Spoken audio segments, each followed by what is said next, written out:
Deuteronomio 25. Si hubiere pleito entre algunos y acudieren al tribunal para que los jueces los juzguen, estos absolverán al justo y condenarán al culpable. Y si el delincuente mereciere ser azotado, entonces el juez le hará echar en tierra y le hará azotar en su presencia. Según su delito será el número de azotes. Se podrá dar 40 azotes, no más, no sea que, si lo hirieren con muchos azotes, más que estos, se sienta tu hermano envilecido delante de tus ojos. Entonces aquí vemos principios de justicia. Siempre en este mundo, vivimos en un mundo caído donde nadie estamos exentos de recibir los golpes y lamentablemente también de darlos a veces injustamente, porque tenemos una naturaleza caída y estamos, aún como creyentes que hemos puesto nuestra fe en Cristo, estamos en un proceso. Entonces, lamentablemente todavía se viven pleitos. Espero que los que amamos a Dios no seamos nosotros los iniciadores del pleito. Pero cuando estas cosas se dan y se daban en el pueblo de Dios, iban a acudir a un tribunal cuando había pleito, problemas, diferencias, para que alguien, digamos, imparcial, pudiese juzgar el asunto. Y ellos tenían que absolver al justo y condenar al culpable, ¿no? Eso es la ley de Dios.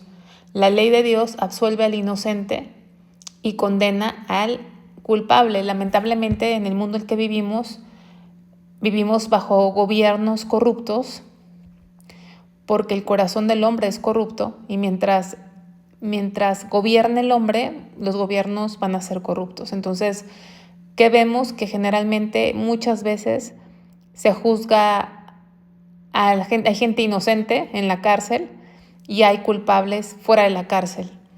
Pero no es la justicia de Dios de esa manera. Se tiene que proteger al justo y condenar al que es culpable, ¿no? Se paga dinero, se mueve dinero, se levantan falsos testigos,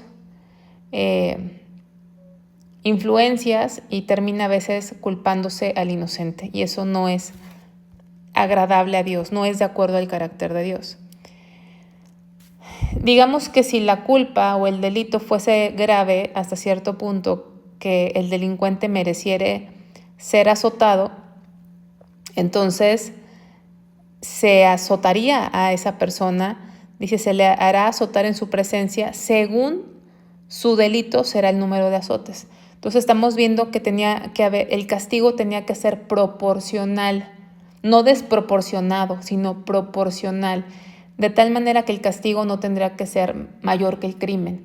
Hoy en día vemos mucha injusticia, vemos delitos muy graves y gente, no sé, de violaciones, asesinatos y salen en 5 años. Y vemos delitos a veces que no fueron tan graves con penas todavía más mayores. Entonces es interesante que hemos estado viendo cómo se ejecutaba la sentencia sobre el pecado, el crimen, el delito cometido, y vemos que no existían cárceles como las modernas. Más adelante en el libro de Jeremías vemos que había un tipo de cárceles o calabozos temporales, pero no existían las cárceles como hoy conocemos, cárceles donde cumplen condena por no sé cuántos años, ¿no? Y es muy interesante porque en aquel tiempo no se manejaban este tipo de prisiones. El castigo generalmente se ejecutaba inmediatamente. Había una sentencia legal y se ejecutaba esa sentencia o ese castigo, dependiendo lo que la ley marcara, ¿no? En el caso del pueblo de Dios, lo que la ley de Moisés marcaba, podría ser multa, podría haber restitución, azotes, como en este caso, o en casos extremos, hemos leído que había ciertos delitos que eran penados con la pena de muerte. No existía la cárcel, porque mantener a una persona encerrada sin producir era un costo para toda la comunidad y es lo que vemos actualmente. Recordemos que Israel funcionaba como una sociedad agrícola.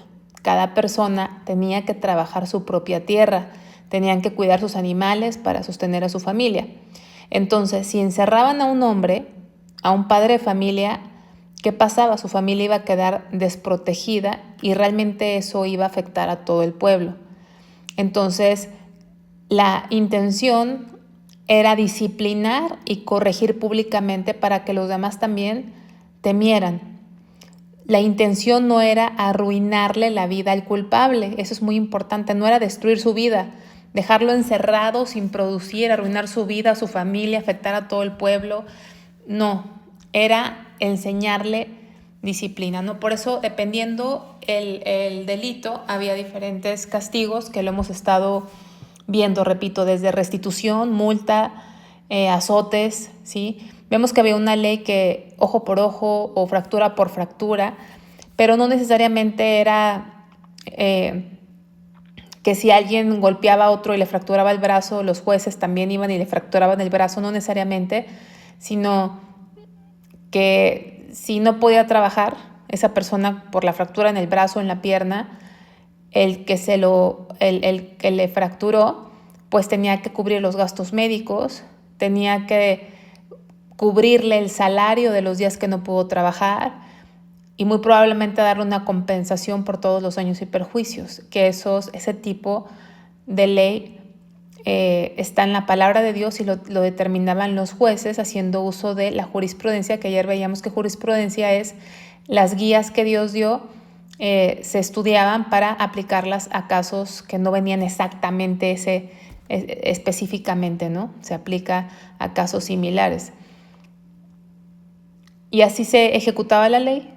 Y cuando era un castigo físico, estamos viendo que tenía que ser proporcional, no tenía que haber injusticia o hacerlo sufrir extremadamente. Si hizo algo leve, pues no le iban a aplicar todos los azotes. Y estamos viendo que no se podían exceder de 40 azotes.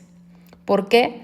Porque más de 40 azotes sería de alguna forma atentar contra la dignidad de una persona, humillar a una persona. Y Dios no es un Dios que atente contra la dignidad de alguien, no es un Dios que le guste humillar. O sea, no tenían que abusar y destrozar la dignidad de una persona. Dios cuidaba eso, tenía que aplicarse un castigo para que aprendiera disciplina, nada más.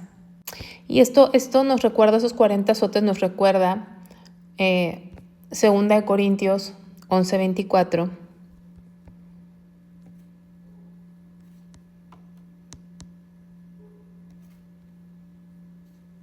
donde dice: de los judíos 5 veces he recibido 40 azotes menos 1. O sea, fue castigado por los judíos y le dieron 40 azotes menos 1. O sea, vemos que el límite impuesto por Dios era no le puedes dar más de 40 azotes. Y aquí dice menos 1.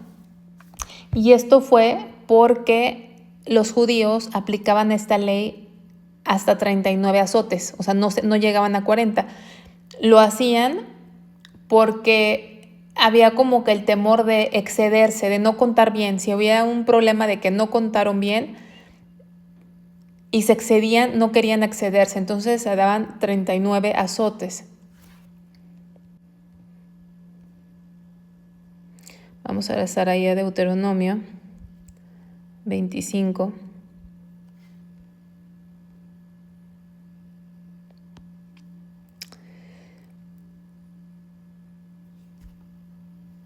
Y bueno, vemos que se ejecutaba esta corrección porque en la ley de Dios la justicia buscaba proteger a la comunidad y corregir al culpable, pero sin arruinarle el futuro al culpable. Y también esto apunta a Cristo, porque Él sobre Él mismo tomó el castigo por nuestros pecados. Entonces, Cristo recibió los azotes que nosotros merecíamos, para que nosotros, en lugar de recibir el castigo, fuéramos restaurados. Nosotros merecíamos todo lo que pasó Jesucristo y aún así no nos hubiéramos salvado, porque no vivimos una vida justa. Él vivió una vida justa. Él vivió una vida justa. Vivió una vida justa, fue inocente y Él pagó por los culpables. O sea, por nosotros. Y es interesante recordar que Jesús, antes de ser crucificado, fue azotado. Fue azotado porque Pilato sabía sabía quién era Jesús, pero estaba presionado por la multitud que quería que fuera crucificado. Entonces él intentó causar lástima, que le tuvieran lástima a Jesús y lo mandó a azotar. Así lo platican los evangelios, que fue azotado. Y en el caso de Jesús, a diferencia de lo que acabamos de ver de Pablo, que fueron 40 menos 1 para no excederse porque fue azotado de acuerdo a la ley de Moisés por los judíos, Jesús fue azotado por los romanos.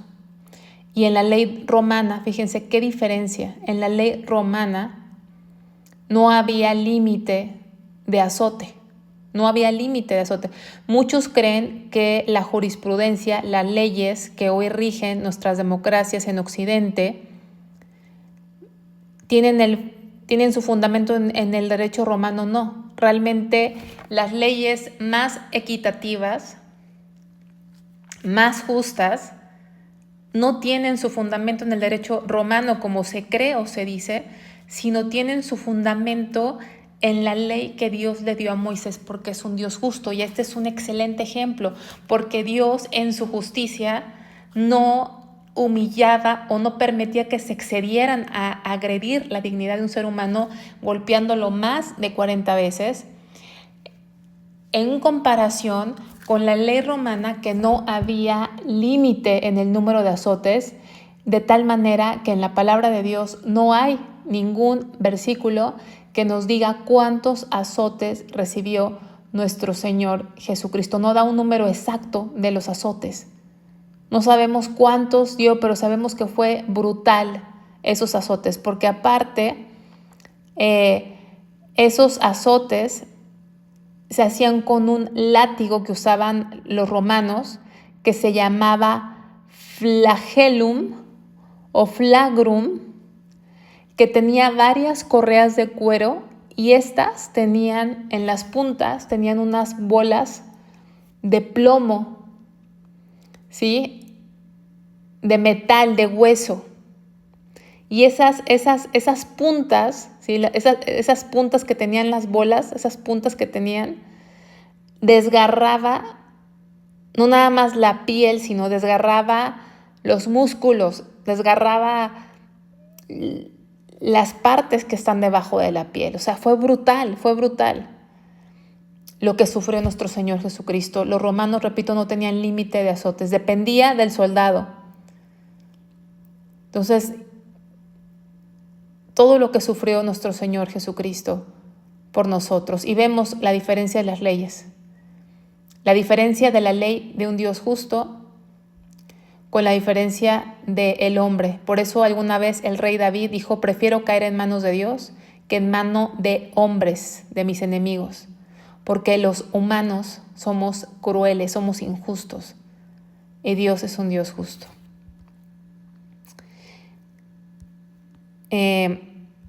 Versículo 4. No pondrás bozal al buey cuando trillare. Entonces, cuando trillare viene del verbo trillar. La trilla es un proceso en el que el grano que es útil se separa de la espiga y de la paja después de la cosecha. Entonces, cuando se corta el trigo o la cebada, el grano generalmente está aún pegado a la espiga. Entonces, para poder usarlo para hacer pan o comida, hay que soltar ese grano, y eso se hace trillando. Entonces los bueyes caminaban sobre el cereal extendido en el suelo para pisarlo y soltar el grano. Por eso estamos viendo que dice, no pondrás bozal al buey cuando trillare. Entonces, en este proceso de trilla, los bueyes caminaban sobre el grano para separar la cáscara. Y había dueños de estos animales que les ponían un bozal para que no comieran nada del grano, para que estén trabajando sin comer ese grano. Pero Dios da aquí esta orden, Dios ordena que se les permita comer mientras trabajan. Qué interesante, que Dios, cuando nos comparamos a Dios, si vemos cómo hoy en día se trata a los animales, cómo hay gente que se divierte maltratándolos, y aún todos los grandes hombres de negocios industriales explotan a los animales, los hormonizan, los hacen trabajar más horas. A las gallinas creo que les ponen hasta un foco, y no sé cuántas otras prácticas donde se explota a los animales, se les malalimenta, se les engorda malamentando, muchísimas cosas. Y vemos cómo Dios cuida a toda su creación y la cuida de nosotros, los hombres, porque nos conoce cómo somos. Y aquí Dios decía y ordenaba que se les permitiera comer a los bueyes mientras trabajaban. Entonces vemos que Dios se preocupa por los animales y que si un animal trabaja para alguien, tiene derecho a participar de lo que produce. Qué importante. El animal que trabaja para un dueño, si tú tienes un animal que trabaja para ti, tiene derecho a participar de lo que produce. Vamos a ver Proverbios 12:10.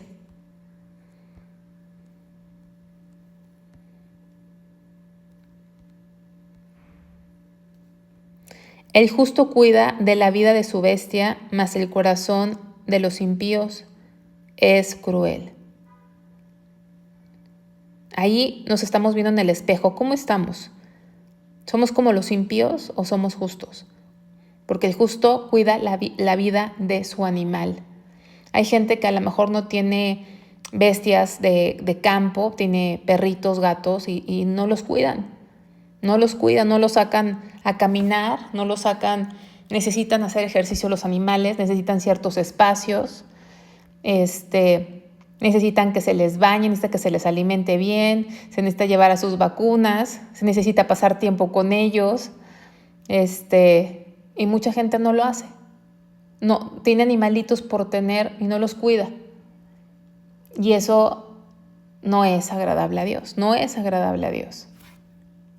Aún hace, creo que un par de capítulos vimos leyes acerca de cuando alguien hace sus necesidades, ese excremento tenía que hacerse fuera de la ciudad y tenía que taparse, tenía que llevar su estaca para taparlo. Y hay gente que suelta sus animales y andan por todos lados y no limpia las necesidades que hacen, no limpia sus desechos, o anda caminando con ellos y no los limpia, ahí los deja. Es una irresponsabilidad ante la sociedad. Dios mismo mandaba que los desechos tenían que taparse, que cubrirse. Entonces, el verdadero cristiano, el verdadero seguidor de Dios, amador de Dios, realmente tiene que vivir una vida con estándares mucho mejor que la persona más educada que exista. La forma de vivir, el estilo de vida cristiano tiene que estar por encima de todo. Entonces, ahora bien, eso también nos lleva a un principio espiritual, porque el apóstol Pablo en el Nuevo Testamento cita este versículo. Que lo hemos visto ya varias veces porque lo recalca mucho Dios. Esa protección que le da a aquellos que le sirven. Primera de Corintios 9:9-10. Porque en la ley de Moisés está escrito, no pondrás bozal al buey que trilla. O sea, el buey tiene que disfrutar de su trabajo y podrá comer mientras está trabajando. ¿Tiene Dios cuidado de los bueyes o lo dice enteramente por nosotros? O sea, obviamente tiene cuidado de los animales, pero pero va mucho más allá. Te está diciendo Dios, si a un animal que no se compara al hombre, porque la corona de la creación de Dios es el hombre, si un animal merece, porque Dios así lo ve justo, que sea alimentado de lo que él trabaja, cuánto más hijos de Dios, siervos de Dios, que les sirven a Dios, ¿por qué no van ellos a ser alimentados del altar de donde sirven, ¿no? Dice, pues por nosotros escribió, porque con esperanza debe arar el que ara y el que trilla con esperanza de recibir fruto. Es decir, aunque los siervos de Dios, los verdaderos siervos de Dios no sirven a Dios por ganancia deshonesta, no sirven a Dios por buscar el dinero. Los verdaderos siervos, porque hay muchos que no son, pero los que son llamados y tienen un corazón para Dios, no es su afán, pero no pecan en tener la esperanza de recibir su sustento, porque también son personas, también comen, también tienen necesidades, también tienen gustos, también tienen deseos de comprarse algo, de cambiar de ropa, de muchas cosas. Dios no es un Dios, hemos visto que Dios es un Dios generoso. Lo que a Dios no le gusta es que acumulemos riquezas, que nuestra vida se trate de acumular para nosotros mismos. Tenemos que ser canal de bendición. Entonces, Dios cuida a sus siervos y legitimiza el que un pastor, el que un maestro, el que un misionero, el que un evangelista, y como sirva en la congregación, sirva en la obra de Dios, que está dedicado a servir a Dios, que está sirviendo, pueda recibir algo de ese trabajo, porque es un trabajo para Dios. Dice 1 Timoteo 5:18,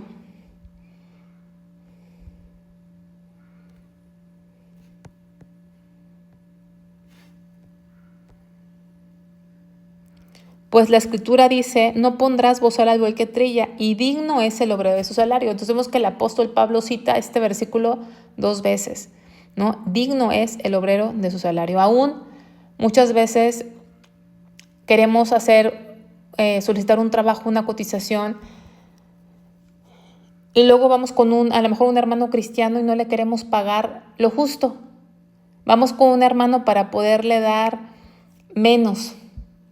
Eso tampoco creo que es lo mejor.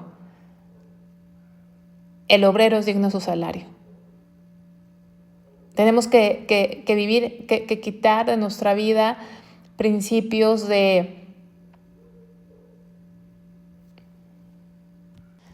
mezquinidad, ser mezquino, ¿sí? O sea, de un espíritu estrecho, tacaño, no es agradable a Dios. No es agradable a Dios. El obrero es digno de salario. Cualquier persona que nos hace un trabajo, debemos de darle lo que es justo.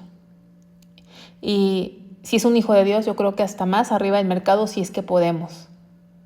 Porque a medida que rompamos esa mezquinidad, yo creo que Dios va a ser venerado, va a ser adorado, porque seremos más como Dios. Vamos a regresar a Deuteronomio, donde estamos viendo el cuidado y la justicia de Dios alcanza los detalles más simples de la vida diaria. Vamos.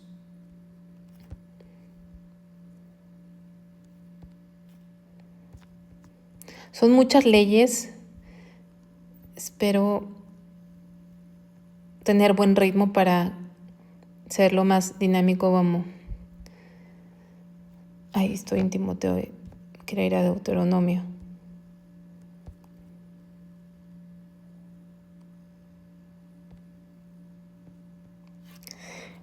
Versículo 5. Cuando hermanos habitaren juntos y muriera alguno de ellos y no tuviera hijo, la mujer del muerto no se casará fuera con hombre extraño. Su cuñado se llegará a ella y la tomará por su mujer y hará con ella parentesco. Y el primogénito que ella diera a luz sucederá en el nombre de su hermano muerto. para que el nombre de éste no sea borrado de Israel. Y si el hombre no quisiere tomar a su cuñada, irá entonces su cuñada a la puerta a los ancianos y dirá: mi cuñado no quiere suscitar nombre en Israel a su hermano, no quiere emparentar conmigo. Entonces los ancianos de aquella ciudad lo harán venir y hablarán con él, y si él se levantare y dijere: no quiero tomarla, se acercará entonces su cuñada a él delante de los ancianos, y le quitará el calzado del pie y le escupirá en el rostro, y hablará y dirá: así será hecho el varón que no quiere edificar casa, la casa de su hermano. Y se le dará este nombre en Israel: la casa del descalzado. A esto se le conoce como levirato, porque viene del latín, que es cuñado. Entonces, si un hombre moría sin hijos, sin descendencia, el hermano tenía que casarse con la viuda para levantar la descendencia a nombre del hermano. El hijo que naciera llevaría el nombre del fallecido para que su linaje no desapareciera. ¿Qué aseguraba esto? Pues se preservaba el nombre y la herencia del muerto. Y esto también hacía que la viuda tuviera sustento, protegía a la viuda. Pero sucedía que a veces el hermano simplemente no quería. Y ella podía ir con los ancianos, podía ir a la puerta de la ciudad, que era, la puerta de la ciudad era el lugar del juicio, era como donde se juzgaban estos casos. Y se le daba al hombre, al hermano, la oportunidad de confirmar públicamente que efectivamente no quería levantar descendencia a su hermano. Y si él, aún públicamente, delante de los jueces del pueblo, seguía y persistía en negarse, el quitarle la sandalia era un símbolo de renuncia a ese derecho de redimir. Ahí lo estamos viendo.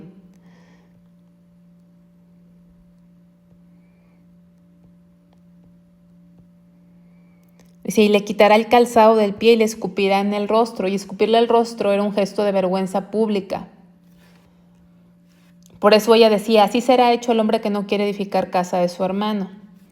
Y algo curioso es que dice: y se le dará este nombre en Israel, la casa del descalzado. Y la gente así lo iba a conocer: mira, es la casa del descalzado.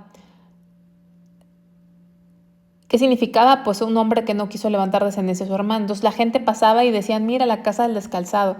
¿Qué intentaba esto? Pues esa familia, digamos, quedaba con una marca de deshonra. No era un castigo físico, sino era un castigo social.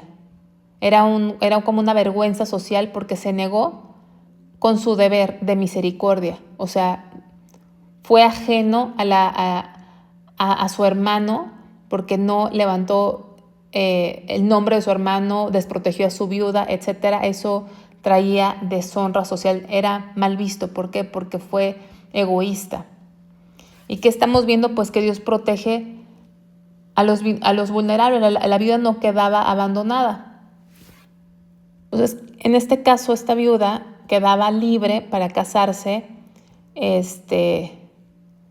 con otro hombre fuera de la familia, ¿no? O si había otro próximo, el más próximo, como vemos en el caso de Ruth, que el pariente cercano que la podía redimir, pero aún ella quedaba libre para casarse fuera de la familia y que no quedara desprotegida. Y aquí, obviamente, en todo vemos a Cristo. Cristo es el verdadero redentor. Así como mencioné el libro de Ruth, Booz cumple la ley del levirato y él redime a Ruth, que era una viuda extranjera. Y esto apunta, repito, a Cristo. ¿Por qué? Porque él tomó a la viuda sin herencia. ¿Quién era la viuda sin herencia?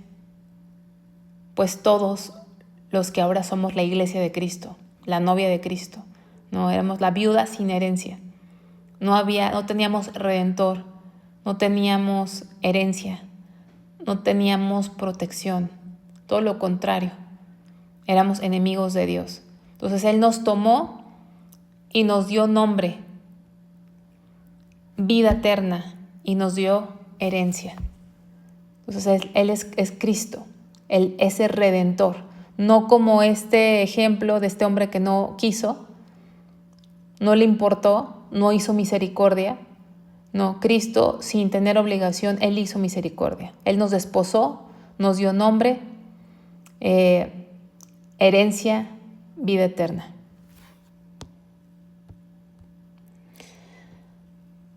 Dice, si algunos riñeren uno con otro y se acercare la mujer de uno para librar a su marido de mano del que le hiere, y alargando su mano asiere de sus partes vergonzosas, le cortarás la mano, no la perdonarás. Bueno, y este es uno de los pasajes muy fuertes, muy impresionantes, porque habla de dos hombres que se pelean y entonces la esposa, supongo que amaba mucho a su marido, podría amar mucho a su marido que está viendo que está muy difícil la pelea, y ella entra en defensa de su marido, pero lo hace de una forma grotesca, de una forma brutal, tomando, dice aquí, alargando su mano asiere de sus partes vergonzosas. Entonces esto lo hacía a propósito, no lo hacía, no lo había hecho sin querer, sino a propósito. A propósito lo había agarrado, lo agarraba al hombre de sus partes nobles, obviamente lo agarraba con fuerza para hacerle daño, por eso lo agarraba ahí, para hacerle daño, para lastimarlo, ¿sí? Para golpearlo o apretarlo, dañarlo, al grado de dejarlo potencialmente o definitivamente estéril a este hombre. Entonces era un acto gravísimo, porque en esta cultura hebrea los genitales eran vistos como símbolos de la descendencia, de la semilla, de la vida futura, del linaje. Entonces atacar esa parte del cuerpo era considerado un daño intencional contra la vida y contra el linaje de esa persona. Entonces no era solamente un golpe, era el intento de destruir su capacidad de tener hijos. No solamente era un golpe para que le doliera, sino que potencialmente podía quitar la posibilidad de tener hijos. Entonces era tan grave que la ley era fuertísima. Son poquísimas, son muy pocas las leyes que hablan de castigo de mutilación. Aquí era un castigo de mutilación. Tenían que cortarle la mano y qué interesante que dice, no la perdonarás, o sea, no tendrás piedad. No podía suavizar la sentencia porque se consideraba un acto demasiado ofensivo, muy peligroso para la vida comunitaria, ¿no? Entonces aquí hay principios espirituales. Dios cuida la dignidad de una persona y también su descendencia. La procreación son sagradas delante de Dios, y más en este tiempo en Israel. Les voy a decir por qué más, porque desde Génesis capítulo 3, versículo 15, había una promesa que la nación de Israel estaba esperando. Esa promesa es que en algún momento iba a nacer un Salvador, iba a nacer el Mesías que Dios prometió desde el capítulo 3 de Génesis. Entonces Israel estaba esperando esa promesa, sabían que iba a descender de alguien de ellos, ¿no? Entonces era algo muy delicado el hacer algo así. Entonces, ¿qué aprendemos? Que los fines no justifican los medios. A lo mejor la esposa tenía una buena intención y tenía un buen fin, ayudar a su marido, pero no lo hizo, no lo hacía, o sea, lo hacía de una forma dañina, vergonzosa. Y vemos la justicia. La justicia debía ser imparcial.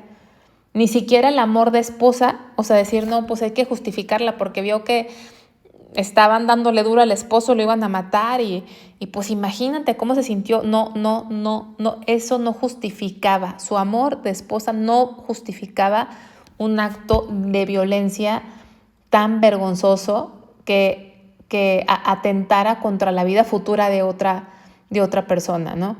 Hoy vemos algo que se promueve tanto el aborto, se promueve la hormonización de personas aún de menores de edad que según esto tienen confusión de si son hombres o son mujeres. Hay muchísimos casos, sobre todo en Estados Unidos, casos de mutilación, donde les mutilan sus miembros desde niños, desde siendo menores de edad. Esto es algo real, esto es algo, no estoy exagerando, no son fake news. Esto es algo que está sucediendo en Estados Unidos y en otras partes del mundo, donde desde niños los mutilan para, según hacerlos un cambio de género, que realmente esa operación no existe. Nadie puede cambiar de género, nadie. Hasta ahorita es imposible cambiar de género a alguien. Los hormonizan, ¿sí? Es hacerlos intentar parecer, pero no es un cambio. En ese intentar hay operaciones que son mutilaciones, hormonizaciones que dejan a la gente estéril de por vida. Y vemos aquí esto, que era menos grotesco que lo que hoy vemos, atentando contra la fertilidad de alguien y muchas cosas, pero no es el tema. Y que Dios dice aquí, no la perdonarás. El fin no justifica los medios. La buena intención no justifica la forma en que hacemos las cosas. No tendrás en tu bolsa pesa grande y pesa chica, ni tendrás en tu casa efa grande y efa pequeño. Pesa exacta y justa tendrás, efa cabal y justo tendrás, para que tus días sean prolongados sobre la tierra de Jehová tu Dios, que Jehová tu Dios te da, porque abominación es a Jehová tu Dios cualquiera que hace esto y cualquiera que hace injusticia. Entonces, dice, no tendrás pesa grande y pesa chica. O sea, algunos comerciantes tenían como que dos pesas, ¿no? Una ligera para comprar y pagar menos, y otra pesada para vender y cobrar más. Entonces era un tipo de fraude. Y el efa era una medida de capacidad de granos, unos 22 litros. Y tenía como dos medidas distintas para engañar. Entonces es como hoy hay balanzas que están alteradas, gente que vende litros incompletos, kilos que no son kilos, que tienen menos gramos, menos gramaje. ¿Cuántas cosas se alteran? Y pueden ser centavos de diferencia, pueden ser milímetros o mililitros, pero ese robo hormiga llega a ser un gran fraude. Entonces Dios está mandando que tienen que hacer medidas justas para que vivan largos días. O sea, es importante. Su prosperidad, el vivir bien, el ser prósperos dependía de su honestidad. Y luego dice, porque es abominación. También hemos leído que la idolatría es abominación. O sea, abominación es algo repugnante para Dios. Está hablando que es la deshonestidad. La deshonestidad no es un pecado menor. Es algo que ofende profundamente la santidad de un Dios justo. La injusticia económica, el fraude, el robo, es tan grave como la idolatría. Entonces hay muchos creyentes que a lo mejor no son idólatras, pero son ladrones. Son ladrones. Hacen fraude. Aunque sea leve, es fraude. Y eso es abominable delante de Dios. Acuérdate de lo que hizo Amalek contigo en el camino, cuando salías de Egipto, de cómo te salió al encuentro en el camino y te desbarató la retaguardia de todos los débiles que iban detrás de ti cuando tú estabas cansado y trabajado, y no tuvo ningún temor de Dios.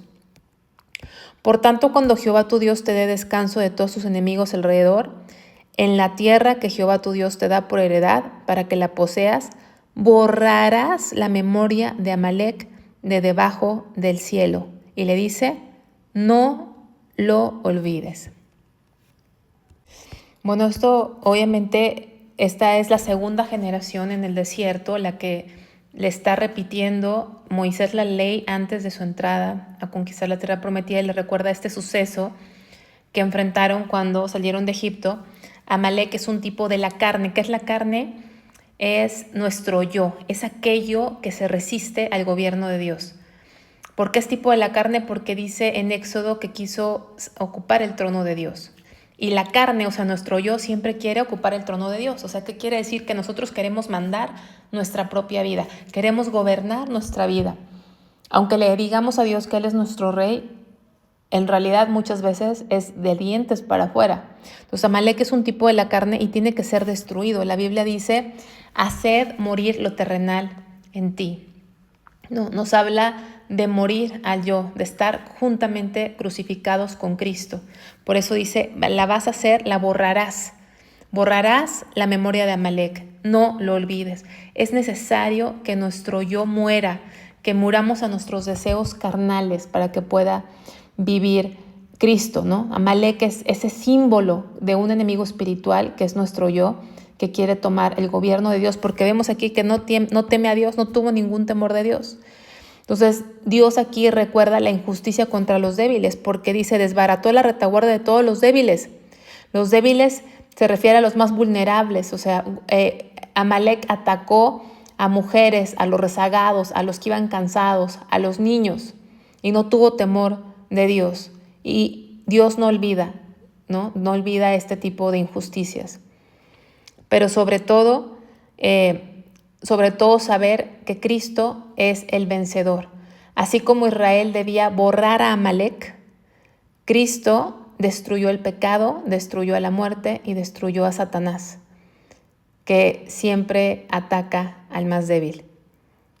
Eso lo hizo Cristo. Por eso somos más que vencedores en Cristo Jesús.